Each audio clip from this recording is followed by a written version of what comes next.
11th की organic chemistry के कुछ क्वेश्चन की बात करें, जैसे कि सबसे पहले चैप्टर जब ऑर्गेनिक केमिस्ट्री पढ़नी हो आपको क्या स्टार्ट करना है, आपने हाइड्रोकार्बन चैप्टर को पकड़ना है। इसमें से आपको क्या पकड़ना है, अल्केन हो गया, अल्केन में आपने हैलोजिनेशन का, कंबशन का, पायरोलिसिस की रिएक्शन को देखना है और अल्केन को किसी 4 मेथड की प्रिपरेशन वो देखनी है और 4 केमिकल प्रॉपर्टी देखनी है अल्केन की। इसके बाद अल्कीन का क्या पढ़ना आपने, मार्कोनी को रूल हो गया, एंटी मार्कोनी को रूल हो गया,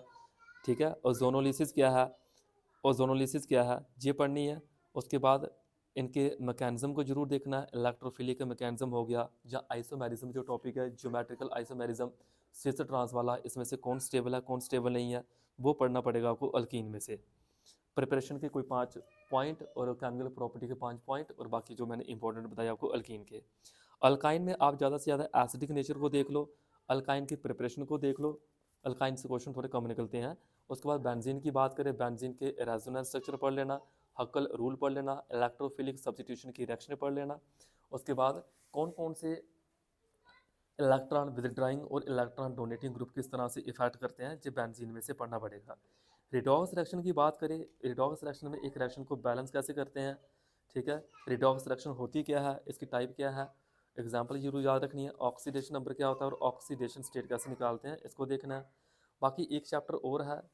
ऑर्गेनिक केमिस्ट्री का, इसमें से आपको क्या क्या पढ़ना पड़ेगा, इंडक्टिव इफेक्ट क्या है, जो रिएक्शन है एलिमिनेशन है, न्यूक्लियोफिलिक है, इलेक्ट्रोफिलिक है, ये 3 तरह की रिएक्शन है, इनकी एग्जाम्पलें इंपॉर्टेंट है, ये जरूर पढ़ना है। उसके बाद और इसमें से इंपॉर्टेंट जो निकल के आता है, inductive effect. Inductive effect important है, हाइपर कंजुगेशन इफेक्ट या होमोलिटिक हिटोलिटिक इफेक्ट की बात करें, वो चीज़ें इंपॉर्टेंट है इस चैप्टर की।